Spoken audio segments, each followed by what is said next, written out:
So good morning everybody and welcome. Welcome to the Retired Living Truth series, and today's topic, the truth about scams, how con artists use psychology against us. So we are so super excited to have you all here today. Just look around how full the room is. I think we're going to need a larger room again if we keep going at this rate. So thank you all for spreading the word and for being here and supporting each other. We really appreciate it. We certainly do, and actually we've had quite a few people ask about last month. People had called, so last month if you had registered, we had a big snowstorm and we were told not to even be on the roads, that it wasn't safe. So we had 147 people RSVP and we had 35 show up, which I was very impressed. We even had 35, quite frankly. Frank is doing his hands up in the air. Yes. So just so you know, if you are not able to come to an event, we record all of our events. So they are just online at the retiredlivingtruthseries.com, and they are on the cards. The schedule, our website is on the schedule that you have. So you can just go to the schedule and go to the website, and it'll have past events on there, and you can see all the recordings. So you will not miss anything. So we had a lot of calls last month of people asking if we were canceling the event.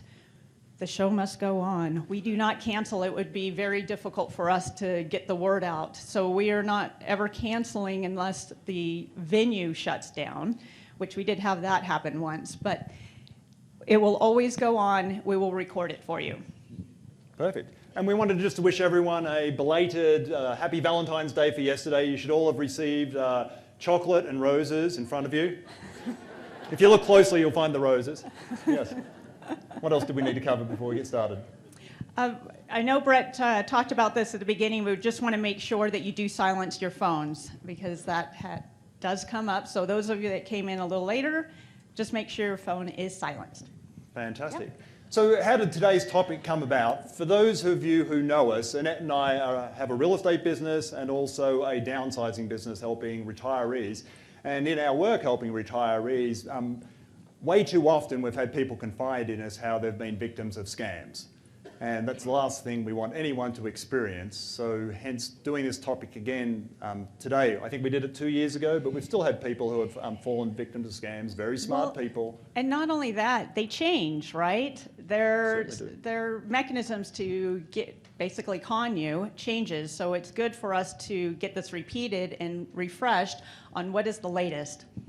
Yeah, so that's what today's topic is. I did an interview with our panelists last week. I have 3 amazing panelists to join us. Well, I have 2. One unfortunately called in yesterday saying he has a really bad cold or the flu, and the last thing he wanted to do was get us sick. And I'll share some of the information he shared with us. But I'd like to invite my speakers, panelists, to come up and join me. Detective Richard Spalding and Wes Duncan, the Spark City Attorney. And yeah, let's give them a round of applause coming up. And I'm just curious, who's new here today? First time at the Retired Living Truth series. Fantastic. Well, thank you so much for taking a chance on us and being here. I think you'll find today super helpful. And I'm also just curious, has anyone here been a victim of a scam at all, or knows someone who has been a victim of a scam? Wow. Look at all those hands, guys. Yeah. So yeah, today is obviously very important so we can ensure that that doesn't happen to others in the future. When you came in, you should have a binder. Did everyone get a binder? If you were new, hopefully you received a binder.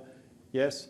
And you should have a handout in front of you with some information about today and some resources. The format for today is I'm going to spend the next 55 minutes or so on your behalf asking questions of our 2 fantastic panelists. And then we're going to open it up to you to give you the opportunity to ask questions of the panelists. And then we'll finish at roughly 11:30 or just before. Fantastic. So, guys, take a seat.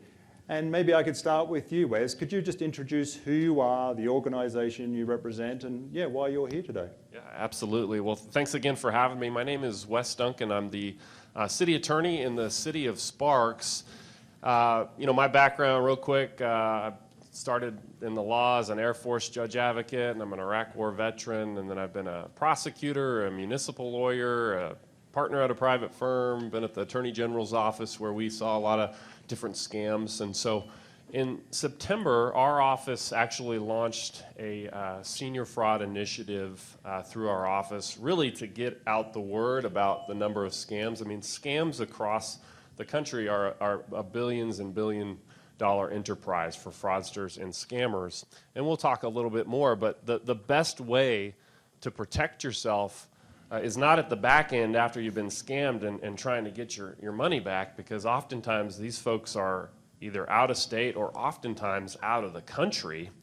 It's to protect yourself at the front end, to have the information to guard against being scammed in the first place. And so our office wanted to be very proactive with the citizens of Sparks and, of course, all of our seniors in the region to try to get the word out about what are the type of scams that we are seeing, and how do you protect yourself against getting scammed. And so really that was the genesis of what our passion was, of just really trying to get the word out. And so it's just wonderful to be in front of a great crowd like this. And as you saw the hands, I mean, how many people have either known someone or themselves been the victim of a scam? It's a huge issue. The rate of senior scams has actually doubled since March of 2020. So it's not a problem that's going away, but I really feel that with education, we can protect ourselves. So that's why we did our initiative, and that's why we're here today. Thank you so much, Wes. Detective Spaulding. Good morning, everybody. My name is Richard Spaulding. I work for the Washoe County Sheriff's Office. I am the financial crimes detective and fraud detective for Washoe County for our agency. Obviously, Sparks and Reno both have detectives that work for those two agencies as well. I'm a University of Nevada graduate. I've been in law enforcement for 15 years. I've been a detective for the last 5 years, and I've focused in financial crimes for the last 3 years. Several years ago, I went to a little bit more training, became a certified fraud examiner, and what I deal with and what I see on a daily basis is bad actors and fraudsters trying to prey on our community, and they do that through various ways, to the old traditional way of something's being mailed to you, to high-tech ways in which they try and get into your computers, your phones, and try and get your information to exploit you financially, and to walk away without having any resource for you to recoup any of your loss. Unfortunately, like Wes said, that is very common, and it is very difficult for us to even make arrests on, because a lot of the bad actors actually do not live within our jurisdiction, within the state of Nevada, and usually within the country. Thank you. Do you think these two guys might know a little bit about scams based on their introductions? Yeah, so let's just dive in and find out more. So my first question is, why are seniors perhaps targeted more than most other age groups? Any thoughts? I think the reason that it tends to be in this current generation which we live in is technology. Technology is probably the easiest way in which fraudsters and scammers are able to exploit the senior community, and it's education and knowledge base in which we have grown up with technology or lack of growing up with technology. For example, my children, right? They've never not had a smartphone in their life. They've never once grown up with not having Google or any type of technology to answer any question at their fingertips. Where the generation has grown up without that. And so the technology has grown so fast over leaps and bounds, we can't keep up with it as society. Myself, I can't keep up with how much technology and new things come out on a daily basis. So to expect that an aging community is able to keep up with that as well is difficult. And fraudsters know that, and they exploit that weakness. And I think certainly too, right, our senior populations oftentimes have worked hard and have accumulated money for themselves, and so certainly fraudsters and scammers want to go after as much of the money as they can. Technology is certainly an issue, and I tell people that a lot of our seniors come from a different generation where we felt more trusting of people, right? And when you have from a technology perspective, someone specifically reaching out to you, sometimes looking like it's from a legitimate source, we tend to just think that there's nothing wrong with it, right? And so I think it's a generational thing as well. And so Look, fraudsters they cast a wide net, right? It just so happens that a lot of our senior population have more means and maybe more trusting and didn't grow up with technology like Detective Spaulding said. So I think those are some of the reasons, certainly. Thank you. And in our preparation call, actually, Tim Johnson, who's with the Better Business Bureau, he's been with them a long time. The Better Business Bureau tracks scams. You can go onto their website and find out more about what the current scams are. But what I found out when we talked to Tim was I thought seniors were the most targeted, but actually seniors aren't. It's the 18 to 24 age group, believe it or not, is the highest incidence of scams and also the highest dollar value that are scammed, 18 to 24. I found that surprising. And guess who the second group are that are the most targeted? 64 plus. Yeah. So I thought 64 plus was the highest, but Tim actually said no, it's the 18 to 24. But what he did ask when we did the call together was to please ask our audience, if you have those younger people in your lives, to let them know that they are also the target of scams, and to tell them to be very wary, to try to reduce the number of victims that fall prey to the scammers. So was there anything else that Tim shared on that I think they were the two main points he had. So let's talk about the top scams that all of us need to be aware of in terms of new scams and maybe some ones that we keep seeing repeated that we should be aware of. Maybe we can just go backwards and forwards and run through the top 5 or 6. Maybe Wes, start with you. What's the number one? I mean, for example, who here's got a text message that your package from USPS or FedEx? Everybody's packages are not going where they're supposed to, right? So we certainly see that. I mean, the scams and the proliferation of scams through text messaging are so widespread, right? So we always tell people, boy, you're starting to see texts coming through Amazon. The problem is, right, a lot of us shop online. A lot of us do these things. So you see something from USPS. Hey, at my house, I got Amazon packages, UPS pack coming because my wife's ordering stuff and the kids and everything else, right? So sometimes you're like, well, maybe somebody else in the household had ordered it. We always tell people, look, if you shop through Amazon or online or do those things, you always want to check your account to see if there's problems with delivery or those things. You see a text message or a phone call that you don't recognize, don't pick up the phone, don't answer the text. I think the key takeaway is that your default position should always be that, and unfortunately, that this is likely a scam, right? The defensive posture, this is likely a scam. We see a lot of different romance scams. I had an elderly gentleman, unfortunately, in the city of Sparks who, during the pandemic, he lost his wife, was lonely, got on an online dating site, met a young lady, we'll call her Roxy. Roxy never wanted to meet. Roxy changed her email and her cell phone numerous times. Roxy was stuck in Dubai and could never come and visit. Unfortunately, for this gentleman, he sent over $100,000 of his own money to this in the form of gift cards, in the form of actual cash. He was putting it in boxes and wrapping it up.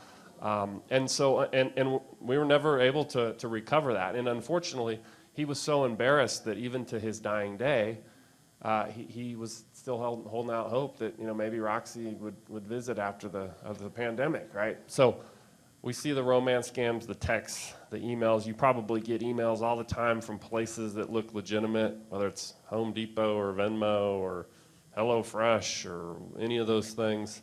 So scammers are using a whole host of different things.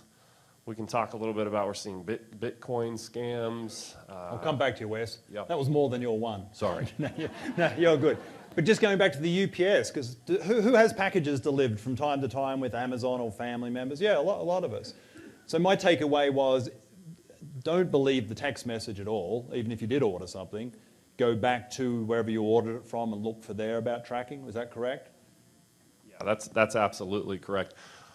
We tell people you want to be proactive in checking things, right? Not being reactive to something that someone's sending to you. And a lot about information is telling you different agencies don't reach out to you in this frame. I'm past my one, but maybe I'll talk about another one that's pretty common. I'll let Detective Spalding go.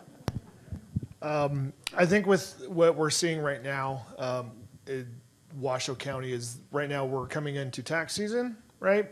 And the other biggest one that we're facing right now is the warrant scam or jury duty scam. You might have heard or had a phone call regarding this. It's an age-old scam. This has been going on since I've been a cop. It's nothing new, but the technology and the way in which they do it is better and it's more advanced. So what you're going to get or hear is you're going to get a phone call. And again, I can't reiterate enough. My children don't know what my phone number is, right? Because they just look at their phone contact and they hit call dad, right? We all came from a generation where we have phone numbers that are memorized. Most of us, I can still tell you what my parents' phone number is from my childhood, right? Because we had a landline. So if you don't recognize the phone number that's calling you, and it's not a contact that you're familiar with, don't answer that phone. Let it go to voicemail. What's happening is when you answer that phone, a couple things happen, right? It triggers some technology things that are really boring and goes way down into a rabbit hole that we don't have time for. But if a person answers the phone, they're saying, hey, this is the Washoe County Sheriff's Office. Are you John Smith? Yeah, I'm John. Hey, you missed jury duty and there's a warrant for your arrest. Okay? First of all, you will never have a warrant for your arrest for missing jury duty. It's not that big of a deal. Good for you, you missed jury duty. Secondly, they will say, if you question them, they will say, well, here, call this number if you don't believe me, and on the other end of the phone, you will talk to Sergeant so-and-so. Or a perfect example, you'll talk to a Sergeant Whitmore, who is an actual sergeant with the Washoe County Sheriff's Office. When you hang up the phone, you're going to call that number. That number, someone's going to answer, hi, Washoe County Sheriff's Office, Sergeant Whitmore, right? Because they're giving you the information that they already have and for the number which they expect you to call back on, okay? The best way to do this is to call your local law enforcement agency. You can call the Sheriff's Office. You can call Reno Police Department. You can call Sparks Police Department. They're non-emergency line. Please don't call 911. And ask, hey, can you look this up for me and tell me? I will tell you right now, and Wes can attest to this, we don't call people and tell them that they have a warrant or that they need to come turn themselves in. We also don't tell you that, hey, in order for you to pay for your warrant, please go to Walmart, buy $500 in Apple gift cards, scratch off the back of that number of the Apple gift card and read that number to me, and your warrant will be squashed. It sounds silly when we're talking about it in this nice setting, but they're very convincing. There's a sense of urgency that occurs with the warrant scam that they're trying to get you to buy into an emotional response. The warrant scam goes right in hand with your grandson or granddaughter who just got arrested for a DUI, okay? And they're calling for bail money. And the same thing occurs, right? If you don't believe me, please call this number and hang up. And then you talk to the other person on the end of the line who's sitting right as close to me and Wes are, right? And they're going to run you through the same thing. We need you to pay for this, and this is how you pay for that. This is the current most accurate scam that's happening right now. I just got an email from one of our front office people who said, hey, got this new number, right? And what happens is, sorry, I'm going a little bit long. No, you're good. What happens is when they do this, technology is so good that they're able to clone numbers that make it look like it is Washoe County Sheriff's Office calling, or some other agency, some other entity that says, hey, this is us calling. And so it's believable. And that's how they begin with the scam, is it seems believable to you. And so when you're going through that, like I said, the best thing is if you don't know the number, hang up the phone or don't answer the phone. Let them leave a voicemail. If it's really important, guess what they're going to do? They're going to leave a voicemail, right? And then you can call them back or then you can do your own research. But that's the most current scam locally happening right now. And the number changes. I just called one right before we walked in here because I wanted to see if the number was still the Washoe County Sheriff's Office recording that the scammers had pre-programmed.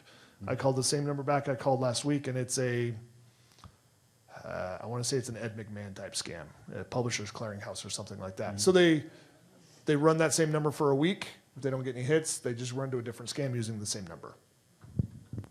So a couple of takeaways. Don't trust the caller ID, correct? Even if it says Washoe County or whatever it might be, assume it's possibly bogus unless you recognize the actual phone number. And then I'm sitting here hearing what you're saying and it all makes sense, but if it's my grandchild or son calling saying I've been arrested, aren't I going to know? How are they fooling me to know that? Obviously they are fooling me, but how? Any insights? So this is a really deep dive, but we'll try and keep it short, right? Social media is the greatest avenue in which fraudsters find out all your personal information, okay? Not to disparage any social media platforms like Meta, which is Facebook, or Instagram, but that's how we keep in contact with family now. We look at photos on the internet, we look at Facebook, and we see my grandson or my grandchild or my cousin or whoever it is that I'm close to, and we see photos of them, and we communicate that way now versus writing a letter or sending a photo through the mail. Those, depending on what your settings are in those social media platforms, are open to the public. I can click on it and see who you are that you're friends with Jane Doe or John Doe, and John Doe has and that's your nephew. And so we put all that information out there in social media, and that's also accessible to fraudsters. And that's how they get that information. That's how they find out that you have little Johnny is your grandson that you haven't spoken to in a couple years, and now all of a sudden he's calling for bail money.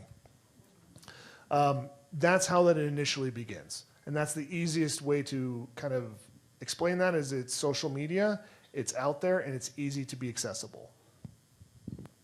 I think one of the things we tell people too, oftentimes they'll put on your nephew on the phone who's in a hysterical state, and we simply tell people, ask them a question that no one else in the world would know, like, what's the family dog's name, or where's your favorite vacation spot, or whatever it is, right? Detective Spaulding makes a great point. If someone calls you from a jail and says I would ask the question, okay, what jail are you calling from? Okay, what city, what state? Okay, thanks. Hang up the phone. If you really think that it's legitimate, you then proactively find the number, you call and see, hey, is there an inmate named so-and-so somewhere, right? We always tell people, take the control out of the manipulation of the scammer, put it back into your lane of control, right? The other thing is oftentimes, and I kid people, like the IRS, the DMV, a lot of times these people will be calling after 5. No offense to the IRS, but they're not working after 5, right? The DMV, they're not working after 5, right? They're not calling you at 7:47 on a Tuesday telling you got to come in and do it. We had one recently in the city of Sparks, same incident. We got a warrant out for your arrest. You owe $28,000. This woman was absolutely terrified. She ended up going to a Bitcoin Depot ATM, bypassed all of the protections that says, hey, don't send it to somebody else's wallet. It's supposed to go to your wallet. Sent $28,000, right? And that's impossible to find the scammer on the other end of that. But we talk a little bit about the psychology, right, that scammers use. They're always going to put a sense of urgency, a sense of fear, a sense of, if you don't do something now, some terrible thing is going to happen. Jury duty is awful, right, for a lot of people. But like you said, we don't issue warrants for that, right? So I always tell people, take a deep breath. And ask the questions. If it's a debt collector, for example, hey, in federal law and state law, you have to name where the debt originated and how much the debt is worth, right? So you have to say, hey, you're saying to be a debt collector and you're going to arrest me, but where'd the debt originate from? How much is the debt worth? If they tell you this is where it's from, you can say, okay, thank you, hang up the phone. Call that entity yourself, try to figure that information out. But again, you're proactively picking up the information to do so. Thank you. So Detective Spaulding, can I go back to what you started with, the IRS scam, given we're going into tax season? Can you just elaborate for all of us what we might expect to see and how we might be fooled? So I think two things, like Wes said. IRS is not calling you after 5 o'clock, okay? IRS is also not emailing you information about your taxes. That's not how the federal government communicates with the IRS. If they really need to get a hold of you, it's going to be through certified mail that you're going to have to sign for so that they know you have been contacted by them and that you are in receipt of whatever document they're trying to get a hold of you with. But the big thing with tax season, the IRS scam, it's a, hey, we're going to solve your tax debt. You have an outstanding tax debt, and we're going to help you solve that problem, and we're going to help you solve that debt. These scams are coming mostly in the form of email. Some are going to come via text message. I haven't seen those quite yet. I would expect those to probably be more prolific here as we get closer to tax season, probably as you get right up into April. That's probably going to be a little bit more time that you're going to see it. But it's going to be the email, and the email is going to, and it's going to look like it came from the federal government. It's going to say it's going to say irs.gov. And that's what it's going to look like in the email. When you see your email, it's going to have a from sender. And that's going to look, and it's going to look like the IRS. And it's going to say irs.gov or irs.com. The key to these things is that if you hover over with your mouse over the from sender, it will actually open up the full web address and which that email came from.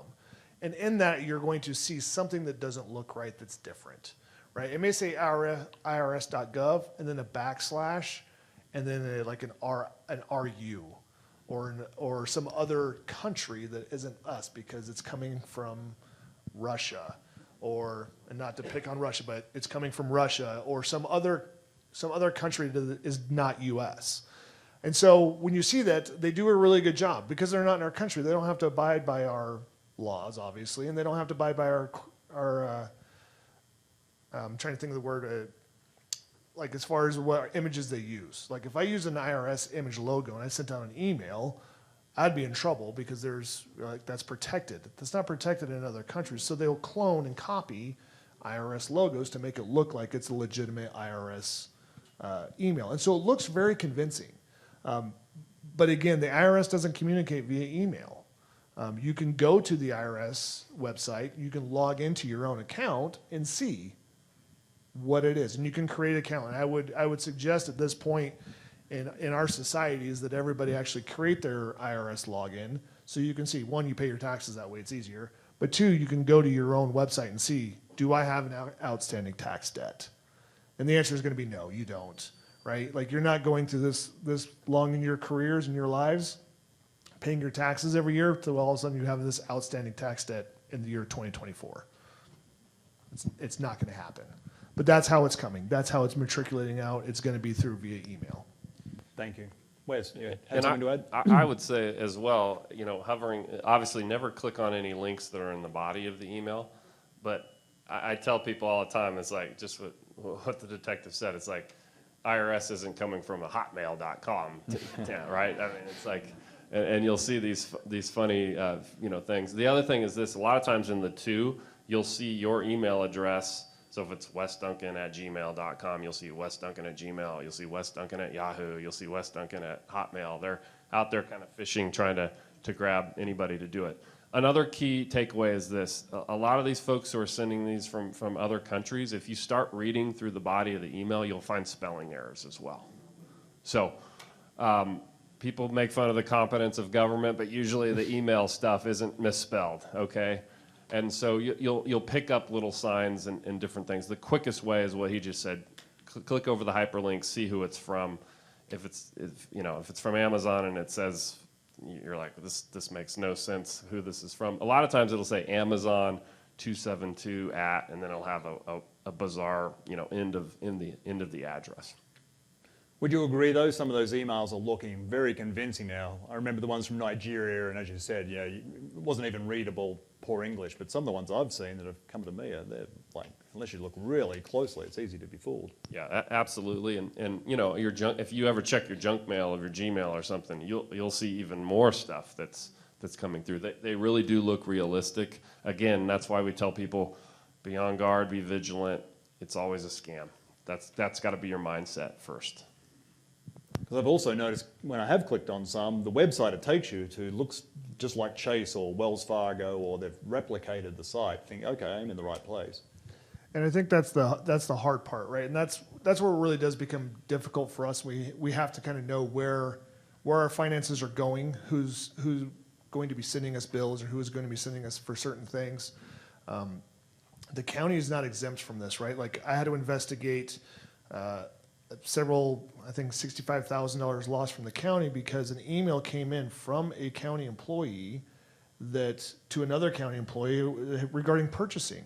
And everything was correct in the email. There was the county logo, there was the county signature from this individual. Everything looked legit, except for one thing, and it's something that we don't really pay attention to, but they misspelled Washoe.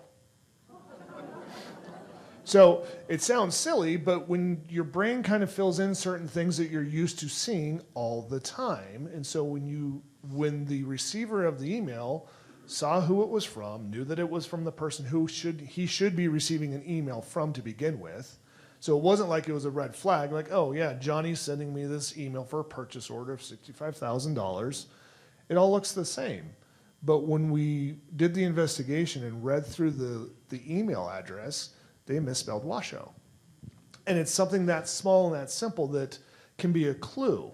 But again, we have to be on the defensive. We have to kind of assume that, which is unfortunate now, that we have to assume that it's maybe fraudulent. Again, if it's really imperative that we know where our money is going and where our money is coming from, and who should be sending us a bill, right? If you don't have a cell phone with AT&T shouldn't be reaching out to you about your cell phone bill, right? So, but you're going to get that email spam that says, hey, your AT&T account is past due. Well, I don't have an AT&T account, so that's fine. But like, again, it's the one of those, oh yeah, my cell phone, we don't make a conscious decision about who's that coming from. A lot of us just kind of fall into this, oh yeah, that's weird. All right, I'll click on it and see what AT&T has to say, not realizing, wait a minute, I actually don't have a phone with AT&T. So some of the bank scams are very sophisticated too, right? If you bank with Bank of America, you have an opportunity to say how you'd like to be alerted if there's a possible fraud, right? And so sometimes I've seen text messages that come from my bank, right, that say, hey, there's a fraud alert. We had one the other day, my wife and I, it was we bank at Bank of America along with other places, but Bank of America said, hey, there's these fraudulent charges. Well, instead of clicking on the link, I logged into my account, my Bank of America account myself, and I saw that there was no purchases that were made. As a tip, I would tell people, if you are banking online, I would check. I check my bank account every day to see if there's any fraudulent purchases, especially if you're sharing a debit. I share my debit and checking account with my wife, and we make different purchases online and different things. So I always check every day, just end of the day, make a run. If I see something that looks funny, I'll ask my wife, hey, did you purchase from this place? And a couple of times we've caught things. We reach out to our bank. The bank goes in and takes care of it. One of the things that I tell people is, in the marketplace, there's great competition between all of the different bankings, and you can ask, hey, what type of fraud protection do you have? What type of fraud protection do you have for credit cards, for debit cards, for if there is a fraudulent purchase, do you guarantee that you'll get my money back in a certain amount of times? Some banking institutions offer LifeLock or different things to try to protect your identity and stuff. So I would definitely take advantage of that. The marketplace again is competitive, and see different financial institutions have different levels of protection. Just on that, do you have any tips, debit card versus credit card, as far as online purchases? I know Tim was talking about the number one scam that the Better Business Bureau sees reported is online shopping scams. Yeah. People making a purchase using whatever form, and then nothing turns up. Dude, I'm curious, by show of hands, how many people use your banking app on your cell phone? Okay, so about half. So, right, for me, I don't use a computer. I mean, I have a computer, but again, I'm in this generation where I have a smartphone, and I'm very comfortable with smartphones and technology. So again, like Wes says, I always check my bank account on a daily basis for that reason. When you get the scam, obviously if you're not at home, it's harder to go home and check your account versus just logging into your app. And I'm not a proponent one way or another, but I would just always encourage that if you are getting that bank scam, to just hang up the phone, go and log into your account, however means you do that, and check your account. Even if it's your check register and you're old school and you keep everything in a check register, check to see what your balance is and see if that even registers. As far as a debit card, credit card, my personal opinion and from a financial crime side of things, if you can shop with a credit card, always shop with a credit card. The reason I say that is there is a level as far as how the banking works where it is their money that you are spending until your bill comes in. So if there is a fraud, they're more likely to go after that fraudster and cancel that transaction because it's their money until your billing cycle closes. And because it's their money and it is on credit, it doesn't directly affect your checking account to where maybe you have to make your mortgage payment, your car payment, whatever it is, that money is still available to you. Other credit card agencies or companies have the ability to have an online credit card number that you can attach to Amazon or some other online platform to where if that card is compromised, they just cancel that online account card and it doesn't affect actually your physical card and your ability to still buy groceries or whatever else you might use for it. I think that's right. I mean, most financial institutions will cover the fraud for both, for debit card and credit card, but I tell people the difference is that if you're out $1,200 out of your checking, that's a huge hit for most people, right? And so that money might not be available, whereas if it's coming out of the credit card end, that, they're going to be very diligent and interested in going and getting their money. Oftentimes, though, what happens, though, is that people don't check their credit card statements as much as their debit. I check my debit account daily. I don't check my credit card account daily. And so sometimes there the trouble is there can be fraud that's occurring on your credit card and you're not picking up as quickly. So some of us here in the room are retired. Do you think we could check weekly instead of daily? So we can enjoy our retirement? And does anyone check daily? Wow, a lot of people. Wow, okay, I need to lift my game, start checking daily. Keep an eye on what Annette's spending our money on. Yeah. And something to be said for when you check daily, right, is rarely I will say you're going to see the giant $1,000 purchase come out of your account right away. That's not how a fraudster's attempting to get into your bank account. It's going to be a weird transactional number. It's going to be 87 cents. It's going to be $1.17, something that's different you're not used to seeing. The reason the fraudster does that is they want to see if that card number that they have is actually active and valid, and if it will actually clear. Because they got that number from somewhere, that credit card number from somewhere, so they're trying to figure that out. They're trying to figure out if that credit card number, that debit card number is clear and active, and that's why you're going to see a weird transactional in your account. It's going to be, and it will be weird. You'll look at it and be like, why 89 cents? There's nothing that you can buy for 89 cents anymore. So that would be the first red flag, right? Not even a pack of bubble gum's 89 cents. So it's going to be something weird, and the fraudster's trying to determine if that account is active and if that card number is active. And that's why you see the weird transactional number. And then right behind that, if they see it, now you're going to see your $500 purchase from Home Depot or Lowe's or Target. Any other scams you want to share that we should be aware of before we move on to my next question? Do we cover the main ones that we're probably likely to see? So what about, sorry, you have one, Wes? Real quick, who here has had a technology scam? You're on your computer and it says, hey, there's a virus that's compromised your computer. Anybody had that? Yeah. So this is a really big one. And we had a lady in our office whose mom was working on our computer. You have a virus, please call this number. She got on the line. Of course, they wanted the payment and cards to help out and all these different things. She was out $2,000, right? So technology scams are prolific. We say, get a virus protection thing through whatever reputable company that you can have, so that is going to pick up a scam. Simply, you can just X out of that, right? A lot of people get afraid, Usually there's an Xbox in the right corner. You can X out of it, and it goes away. I've seen them come up on my actual cell phone. Like, you'll visit a website, and all of a sudden it'll say, there's a virus that's taking over your cell phone. I just, click out of the box or X out of it as well. But we're seeing a lot of those as well. Yeah, and with those scams, right? The beautiful thing about computers is they have to be connected to something in order for it to be valid, right? So if you have a warrant scam pops up and they say that your bank account's being compromised right now and money's being drained from your account, unplug your computer, right? As soon as it doesn't have power, and as soon as you disconnect it from the Wi-Fi, or if you're hardlined into the internet, that's gone, right? They no longer have the ability, if it is a scam or if it is a true virus, it kills that opportunity for that to occur. Then you can take your computer into a reputable computer place and say, hey, can you check to see if there's actually a virus on this?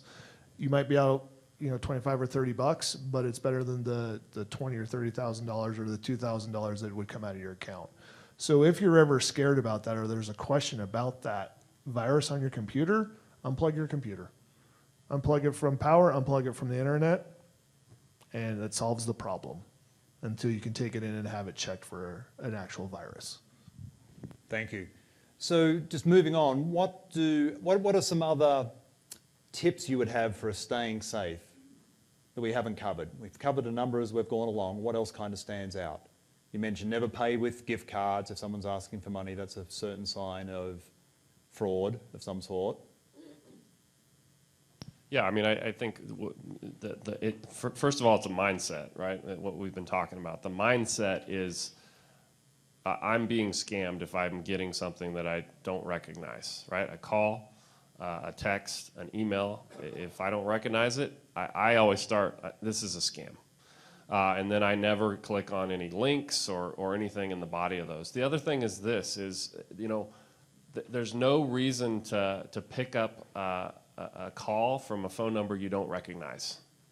One of the telltale signs I tell people when you pick up, and a lot of them come from, they're 775 or they're from the area. A lot of times, if you ever picked one of these up, have you noticed something? There's a pause. There's a pause, and then the person starts talking. I always tell people if there's a pause, it's bad, right? You don't have to pick up the phone. You don't have to answer the text. You don't have to do that. And just knowing that you always want to put yourself in the driver's seat. So if you ever are on a call or you get an email or a text and you think, well, could there be some legitimacy to this?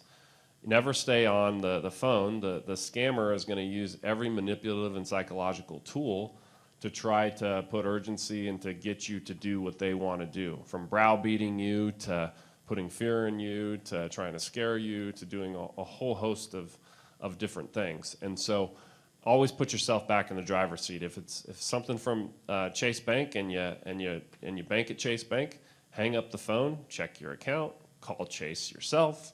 You put yourself always back in the driver's seat. I think a couple things that we can do, right, is at this point is you probably should have your credit frozen. Right, you can go to the big 3 credit reporting agencies and freeze your credit. That it prevents people from opening credit cards in your name. So then if you do get the scam of, well, you have this outstanding credit card debt, you're fairly reasonable to believe that that's a scam because you don't have any credit card debt because no one can open credit in your name. The other thing too, and this is hard for a generation that grew up under politeness and acceptingness and being able to just a handshake is your word, is hang up the phone, right? It is very difficult, right? My parents are in their 80s and 90s. It's difficult for them to hang up the phone on somebody because it's rude, right? And they've grown up under a generation where that's rude to hang up the phone. And the scammers and the fraudsters know that. They know that in our society, in our culture, and in a generation that are baby boomers and older, that it's rude to hang up the phone, and it's considered rude in our culture. And so they prey on that, and they use that to their advantage. So if it's someone that you don't know or you don't recognize, and they become forceful, hang up the phone. Nothing's going to happen, right? And we need to be defensive in that and realize that we have to protect ourselves and hang up the phone. And that's the best thing I can say as far as protect yourself, because inevitably you're going to answer the phone and you don't mean to, and so now you're kind of, you've stepped in it, and now you're kind of getting sucked into what they're trying to do anyway. And so it's always okay. Hang up the phone. Hang up the phone and call back to a number that you know, or call somebody else, or reach out to somebody who might be able to help you. The other thing too is, I don't know if you guys have driven through Nevada. There's a lot of dead open space. There's not a lot of people. So when Searchlight Nevada calls me, I kind of wonder, is Senator Reed campaigning again? Or Hawthorne, Nevada, and go, is the military base calling me? Because, right, there's no reason that Searchlight, Nevada, or Hawthorne, or for me, Pahrump, right? Nobody's calling me that I know from any of those parts of Nevada. I'm not from the East Coast, so if it's an East Coast number and I'm getting a phone call, I sure as heck am not answering that phone, because, again, I don't know anybody from the East Coast. So when we do see it, don't answer the phone. But inevitably it's going to happen because we're distracted, we're doing something else, there's water on the stove that's boiling, and the phone rings, and we just pick it up because we don't have time to, we're multitasking, we're doing different things. When that happens and you don't recognize it, it begins to ask you questions that you're not comfortable with, just hang up the phone. They'll call, if it's important, they'll call back. Thank you. Giving us permission to hang up. We don't have to stay on the phone. Hang up. So why is it so important for us to report a scam? So if we're being scammed, a lot of us are embarrassed, as you talked about. What's the importance, if it's financial, to report it as quickly as possible? Why might that be in our best interest in some cases? I think Detective Spalding, you talked about that a little bit as far as recoverability. Yeah, so there's a couple of things that are important. One is recoverability. The sooner you can report a crime, if you are a victim, if you do have financial loss, the sooner you can report it to us, there is a possibility that we can recover that money that you lost, or even maybe stop it. And I say that in a very broad sense because there's not a guarantee, and there's some things I cannot do, and I don't have the ability to. City of Sparks fraud detectives, City of Reno fraud detectives, we just don't have certain abilities. But scammers are creative. They do different things. They may ask you to send those gift cards that you just purchased in the mail or through UPS or FedEx. And if you're fast enough in reporting, we can actually contact those corporations, those companies, and stop that mailing event to be able to at least get the gift cards back, right? Or the check that maybe you mailed. With your banking institution, if it's a wire transfer, or if it's mailing or a check, we can put a stop check on it. Maybe we can hold the wire transfer from actually being completely cleared. So the sooner you do it, the better off that we are as far as the investigative side of potentially recovering the money. But then it also gives us the ability to track it and know what's the most current scam. And I will always encourage you to then report to the federal agencies as well, because again, they have bigger databases, they have more for them to track and to see where those scams are going. Thank you. Wes, did you have anything you'd like to add? Yeah, we had one recent where the person ended up reporting it to the FTC, and the FTC had someone contact them who was kind of like a financial counselor, right? They weren't able to recover the money, but they were able to try to do the education on the backside. The other thing is, if you see something, you've got to report it to your financial institution quickly and know, hey, how long do I have to report a fraud to my financial institution where you will cover it if it's fraudulent activity. I tell people it's very, very difficult to recover the money that you've sent via the internet or something like that. But the best chance of getting your money back is mostly going to be through your financial institution, and sometimes through maybe a homeowner's insurance policy. We tell people, check your homeowner's insurance policy for different fraud clauses, and talk with your homeowner's insurance policy about that, because there are insurance companies that offer a fraud protection, right? So if you're not able to recover through your financial institution, where you should always start, you can sometimes cover it through insurance. So those are some of the other things that you can do. But hey, when you're in Sparks, Nevada, and the actor is in Estonia, or hey, you've got to get the federal government involved and then see if they could take the case and try to trace it. It's very impossible the way that they're able to mask themselves on the internet.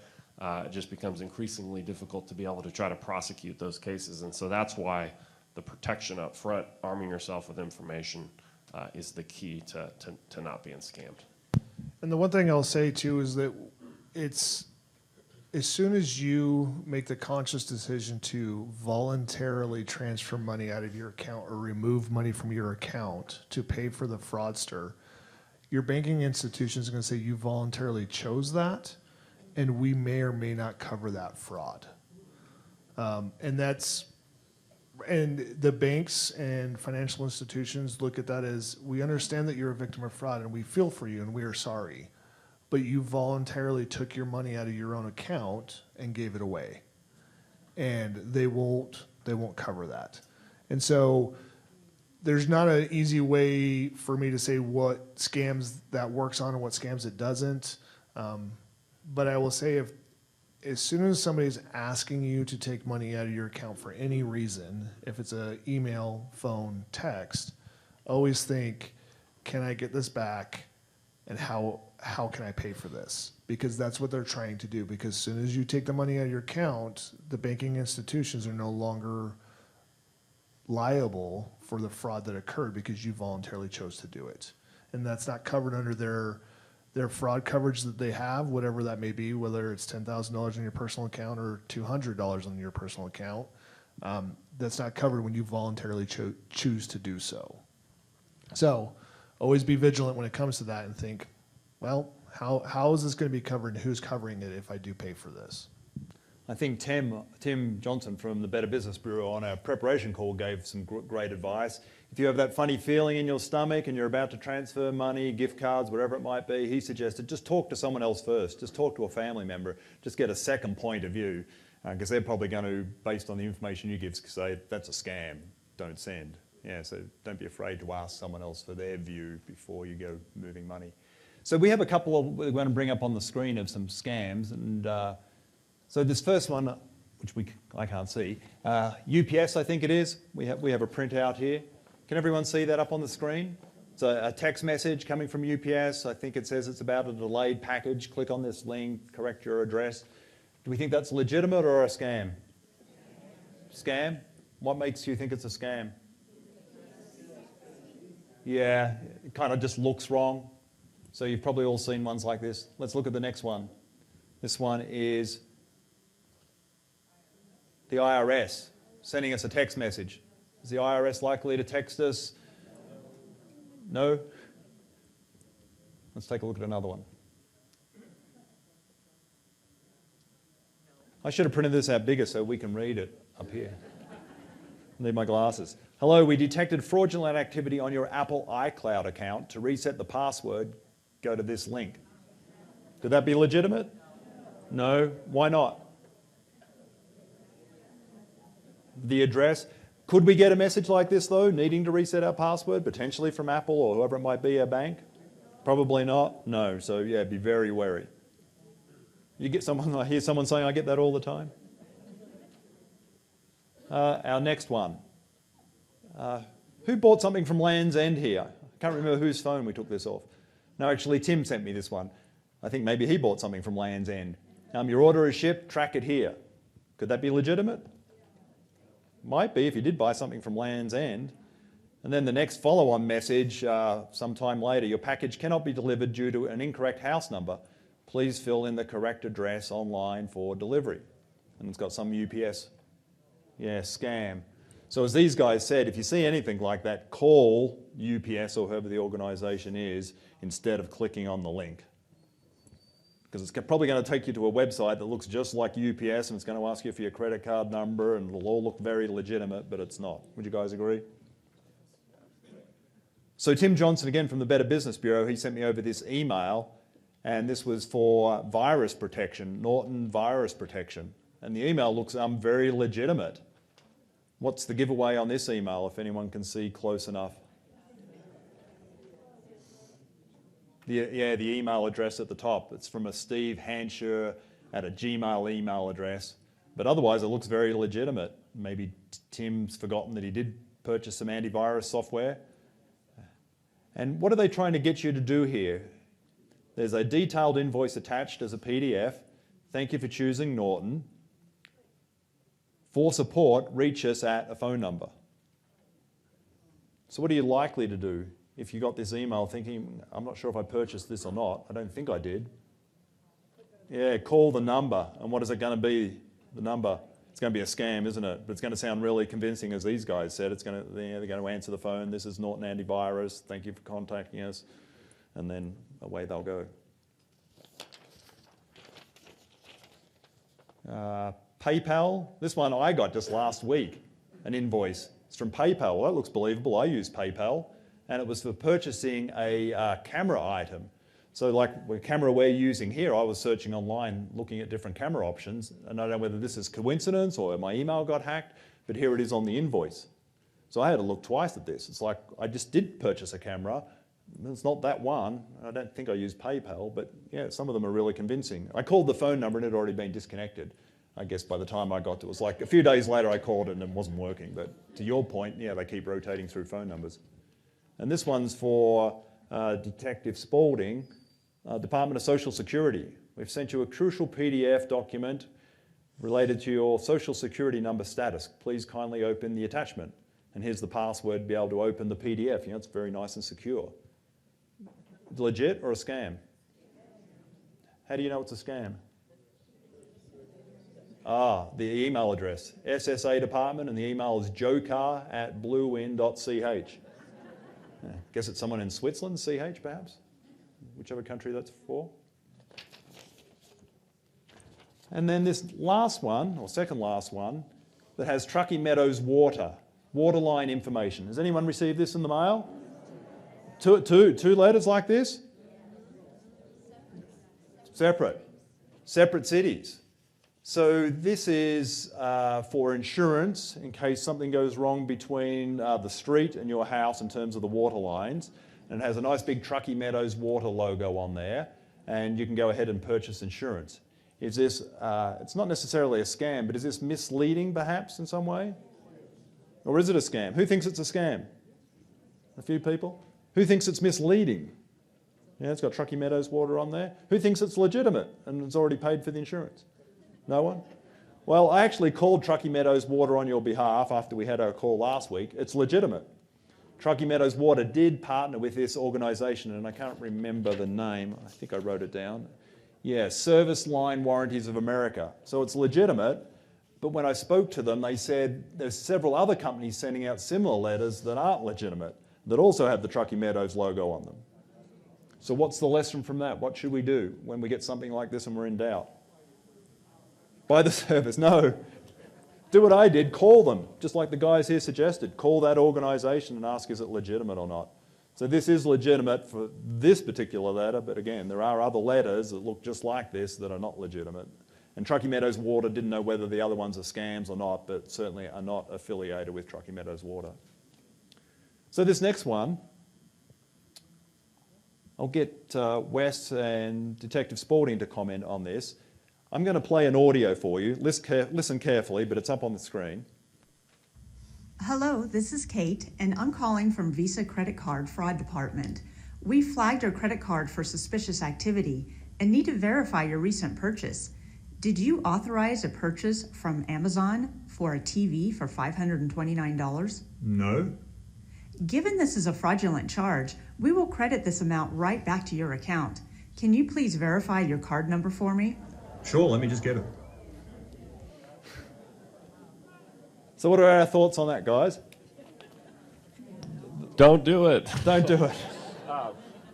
No, but you know, this is an example, right, of something that sounds very legitimate. And again, if we're thinking, well, this is probably a fraud. Okay, it's Visa. Okay, I have a Visa card. What are my cards with? I would just say, what's it for? Tell it what it's for. Okay, thank you. Right? Don't ever give. That's another tip. Never giving out your any social security numbers, PINs, account numbers to anybody on the line, unless again It's you who's calling the bank and verifying, and they're trying to, they'll verify your information. A lot of financial institutions will do that. But it's you, again, finding the number, you calling, you going through that process. Yeah, and I think like the first sign is Visa is calling. Yeah, Visa doesn't call. MasterCard doesn't call. They're facilitators for banking institutions to use their logo and to be able to transfer money through their institution, right? It's going to be Capital One or Chase or some other, or Bank of America or some other institution that actually your credit card is with. The other thing too is if they are calling and you are concerned, do your own research, but you can always ask them, well, what was the last 4 numbers of that credit card that you have? Because they should know that as a banking institution. They know what credit card numbers you have and what the last 4 is of your credit card. They're going to be able to tell you. The people who are calling the scam, if you were to drag them along like you're fishing for them to just give you a little bit of information, is what's the last 4 of my credit card that was used? And they're going to say, well, we can't tell you that. We don't have that information available. Okay, thank you. You hang up the phone, right? It's okay to hang up the phone. But there is a moment, right? And we all have these moments. Did I buy something on my Visa card or my MasterCard or whatever it was? Sure, can you tell me what the last 4 of that card number was being used? And they should be able to tell you because it is them. They are in the possessor of that information, right? It is their database that has all of that. And if they can't tell you, hang up the phone. If they do tell you the last 4, cool. Now go do some research on that as well. Because it could still potentially, right? Fraudsters are really good at this. They could still have the last 4 of your credit card number, but they don't have the other 8 to go with it. Sorry, 12 to go with it.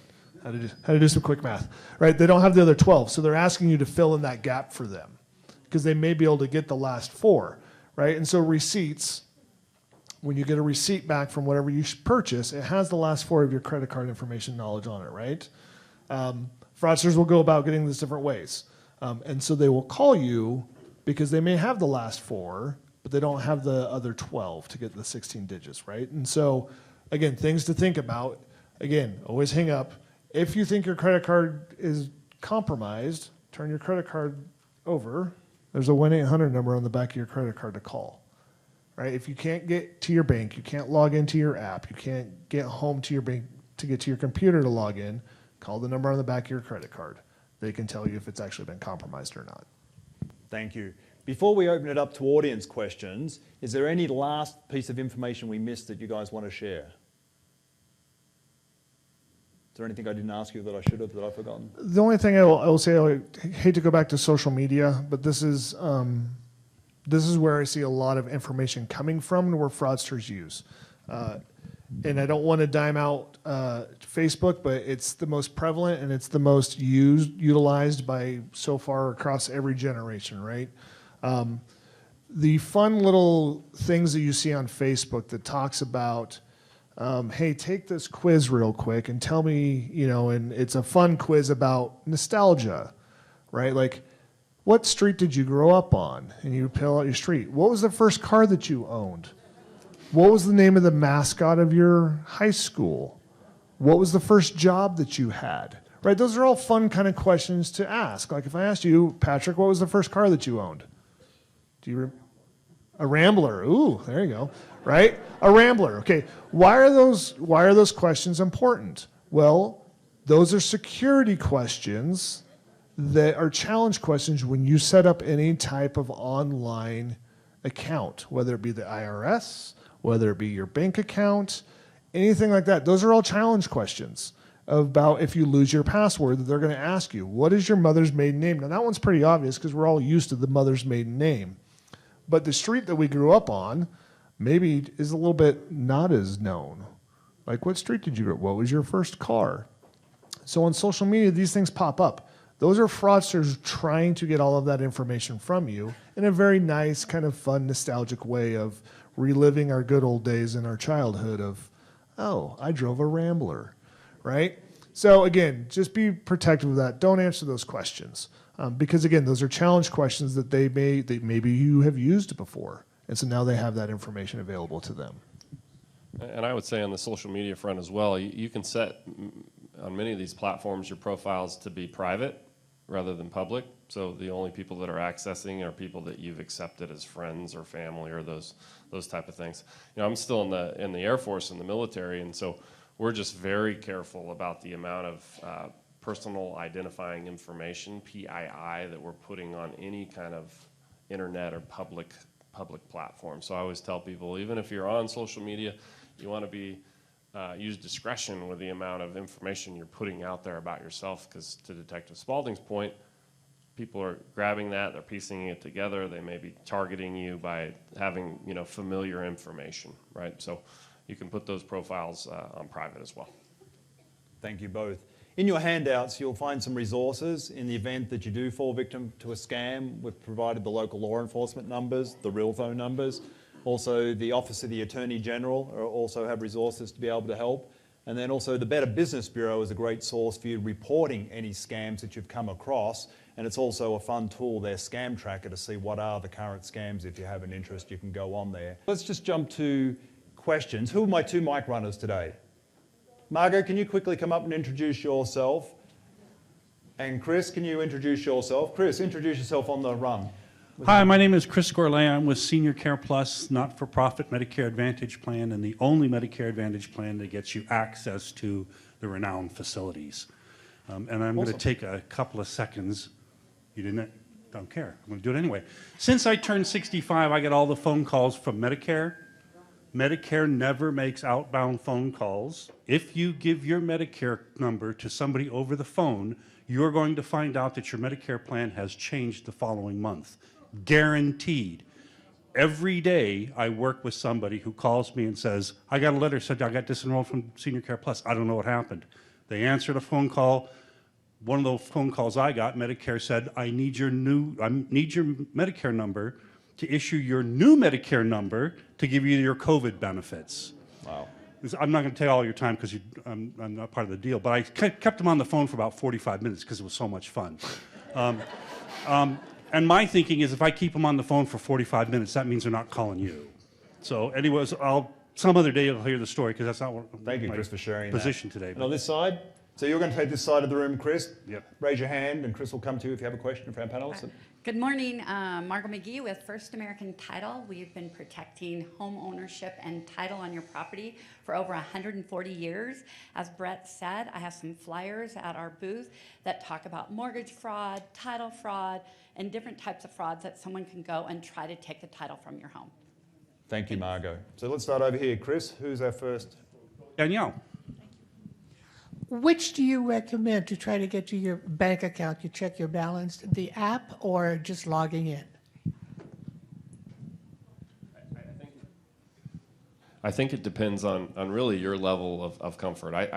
For me, because of the encryption on cell phones and on our phones, I'm comfortable with either one of those.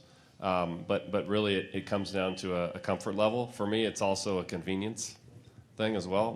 My phone is in my pocket. I'll check it in the evening, just make sure nothing looks funny.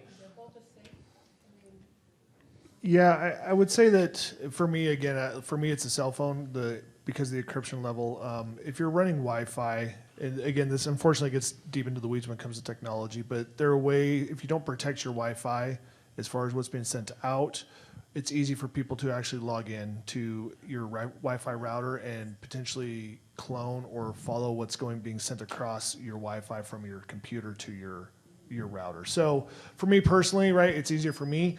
Again, it's because I'm unfortunately attached to my phone a lot of the times. But if you do use a landline or a Wi-Fi router, you just need to make sure that you're password protecting your Wi-Fi router, because 95% of us, when we get our Wi-Fi router, it's admin and password is actually the password.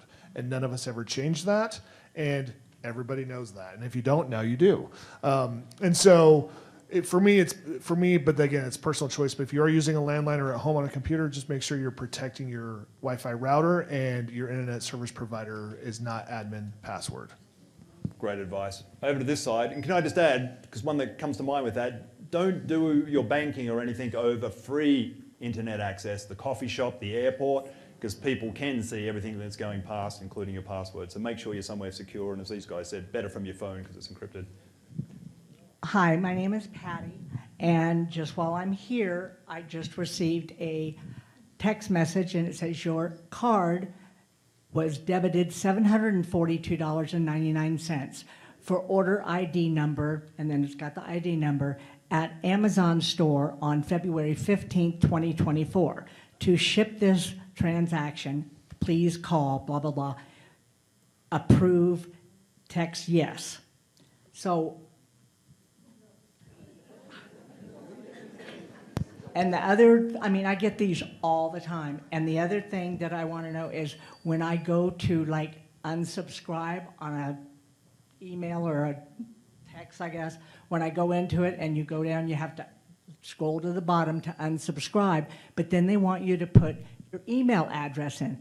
You sent me the email, so why do I have to give it to you again? How does that work? Who wants to take that? So swipe left and delete the text. Yep. When it comes to unsubscribe, it's a never-ending carousel. You're never going to get rid of it. Unfortunately, I don't want to be doom and gloom, but we're never going to get rid of the unsubscribe. My suggestion would be is that if you are technically savvy enough to create a spam email account to where you can have email go to. If you use Gmail, Gmail has an automatic spam filter that will just filter things from you if it doesn't seem legitimate, and then Gmail will actually ask you, hey, do you want this to be spam or do you want this to be legitimate? Like if you buy from LL Bean, you're going to get LL Bean spam unless you click, I do not want to receive newsletter notifications or notifications. It's hard. I don't know what to tell you. There's not really a good answer because we're never going to get rid of it because every time we submit to something, privacy laws are changing every day. Some things they can share your information, some can't. And so it's just hard.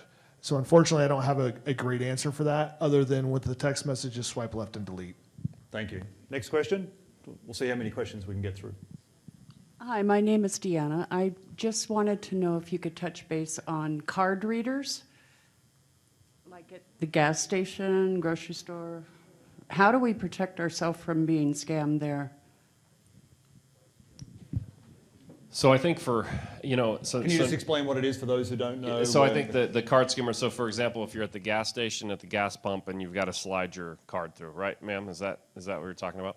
So, technology is evolving. So you have now the tap. You can tap your debit card. So I tell people if you have the option between skimming and tapping, I would tap, right? Because there's an extra level of encryption. So that's the first thing.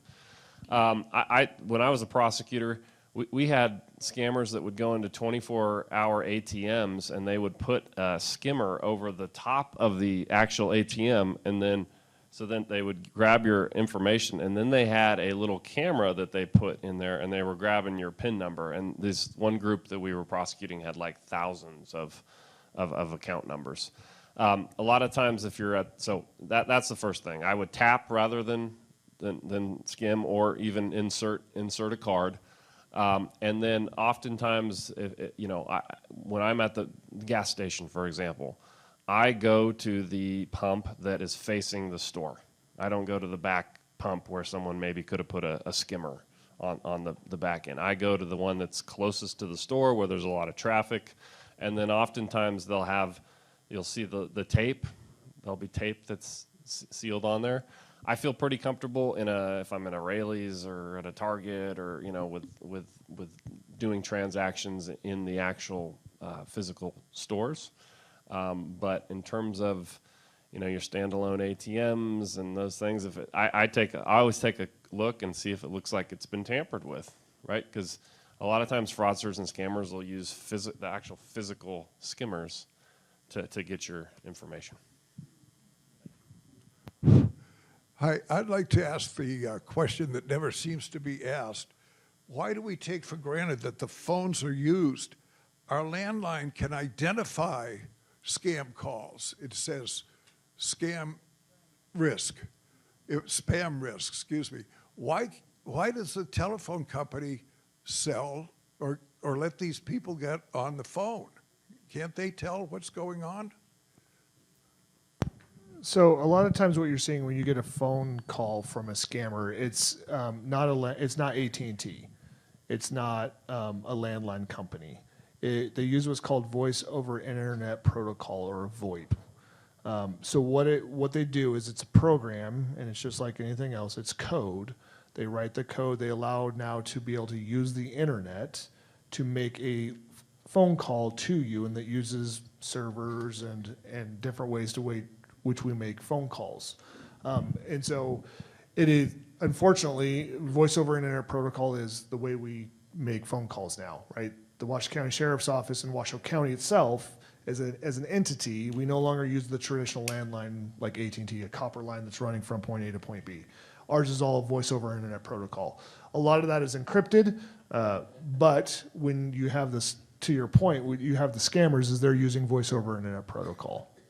And so there's not a way, the way it works for them, the way it says Searchlight Nevada, is they're bouncing that off of a virtual private network, or a VPN, which you might have heard of before, and they're usually using a half a dozen VPNs to bounce that number back through different servers to where it shows up as Searchlight Nevada. That's how it's used. Unfortunately, when we can't regulate that when it comes to the Voice over Internet Protocol without regulating the internet, which is, a political discussion for people much smarter than me. Thank you. I think one thing I'll just add on please, this. Wes. So, with our cell phones, a lot of the app stores actually have like spam blocker apps that will also grab phone numbers that look suspicious. So, for example, I have 2 cell phones, right? I have my city cell phone, I have my personal cell phone. Whoever had my cell phone number before at the city, his name was Gary. I mean, Gary was into some stuff, okay? And Gary had a lot of different things coming in. And so I had the city, as part of an app, put on a spam blocker, essentially. And that ferrets out a lot of the calls. Like, it'll like ring once, and then it recognizes, like, it's probably a scam, and then it goes right to voicemail. Then I can make the determination if I know anybody in Daytona, Florida, or Austin, Nevada, which I don't, right? And I can make the determination of whether or not I should just delete it or not. So that's an option as well. There's apps that you can search through the App Store and see if there's a spam protector or spam blocker. And I would say, do that, because that'll help try to cut down on the amount of calls. Thank you. We've got about 5 minutes left, 6 minutes left. If I could just ask, if you just have questions, if you have comments or feedback, just hold those until we just get through actual questions. Sir. Yeah, I have a relevant comment about dating sites scams. Unfortunately, I have become an unfortunate expert. And I have found, from my experience, that on dating sites, looking for women to date, approximately 80% of the respondents, pretending or perhaps are women, are scams. 80% on almost every dating site. My family looked up, said, we'll find a safe dating site for you, Dad, and they got me on Silver Singles. And it was 80% scams, and based on one simple criteria, when they ask for money. That's the only criteria that I have been able to figure out on a Facebook dating site based on 19 queries. Well, thank you. I'm Every just going to stop you single there. one of them I really was a appreciate scam. you sharing, so thank you. I just want to get through the questions, and then we'll come back. So thank you. One of them stole my identity. I think that was a dating site that stole my identity and totally wrecked my life. I'm so sorry to hear that. Yeah, I'm sorry.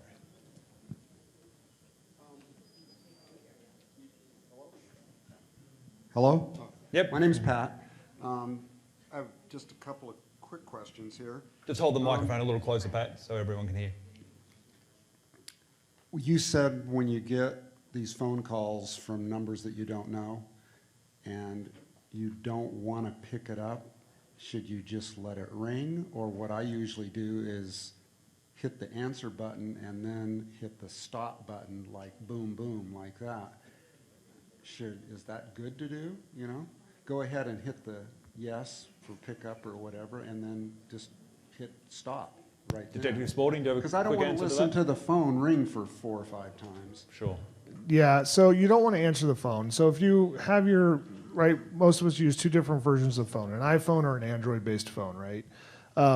You can silence it by just hitting the silence button, like either up or down, or even just the screen Talking off. about a landline. So landlines are different. If again, newer phones, newer smartphones, you should be able to, as far as landline goes, they should have a silence mode on there, is to silence them. When it comes to the cell phones, the reason the phones are calling is they're trying to determine if that number is valid, and it's just a robocall. You're not getting an actual person. It's trying to determine if that phone number is actually attached to an account. Once they're able to determine if it's attached to an account, then the fraud progress begins. So if you don't recognize, you don't want to listen to it ring on a cell phone, silence that by either side of the buttons, right? If it's a landline, newer landline phones should have a silence mode where you just click silence and it'll stop the ringing, but it'll allow it to go to voicemail or to your answering service, answering machine. Thank you, Chris. Do we have another question on this side? I saw hands. No questions? Yes, down the back. And over this side, down the back there, Margot. Are we going to have to worry about AI now in the future? Who wants to take AI? We heard the question. The question is, do we need to worry about AI? Yes, we all do. It's just the next level of scams will be even harder to detect. Yeah, I mean, definitely AI in terms of people phishing and calling you and trying to get you to say certain things so that they can use those responses for different things. I think as well we're going to potentially get to a place that unfortunately on an online dating site, you could have an image of someone that looks like they're interacting with you as well. And so that level of vigilance is going to have to continue to increase. I mean, I've seen AI videos, and again, from my military experience, where AI videos have been created of former presidents, or for example, and that person never said what they said, and they said, which one of these is an AI generated video? And we're like, I don't know which one. It's like every single one of them, right? So yes, it's an emerging technology. It's a challenge that we're going to have at a national defense level, at a scam level, from a law enforcement perspective. And so again, you all here, being here, thinking about these things, putting yourself in a default position of a posture of being skeptical is always the right thing. Thank you. I want to thank you so much for coming for all of us seniors. But with your target population for scams is 18 to 24-year-olds, are you guys doing any speaking with our graduating seniors from high school? Because I've seen those kids go to the cleaners all the time. And if they're the target, boy, this would be so good for them. Well, I certainly, and I tell folks, you know, from our perspective, who here lives in the city of Sparks? Do we have some Sparks residents in here in the house? Yeah. You know, but our office is a service to the whole region, and you know, if you want us to get out and speak to a certain group, we're absolutely willing to do that because we want to be proactive in that space. And so, one of the things that we've been thinking about and talking about is what are the other populations that we can go out and speak to, whether they're high school seniors or even UNR grads. You know, we got a university right here in our region. So we're two guys, we're trying, right? But yeah, I mean, it's a great point, and that's why getting the information out is so important because it's so hard to try to get your money back. Thank you. One more question. Okay, I'm concerned about tapping when I tap my card because they never ask for ID. And if I lost that card and someone picked it up, they could just use it, I guess, until I checked that night to see. You know, so I was surprised to say that tapping is better because they never ask for an ID, and very seldom do they ask for a PIN number. Yeah, so there's with TAP, because of the way it works with near field communication, it assumes that it's that you are the card holder, right? Like, unfortunately, it assumes that you're a card holder. The other thing that's realistic that we all deal with now, if you go to Target, you go to Walmart or Rayleigh's or Sprouts, is you're checking out yourself, right? And so what I would say for your cards is there's an ability for your banks to do two-factor authentication, or not two-factor authentication, just give you alerts for every purchase that you make on that card.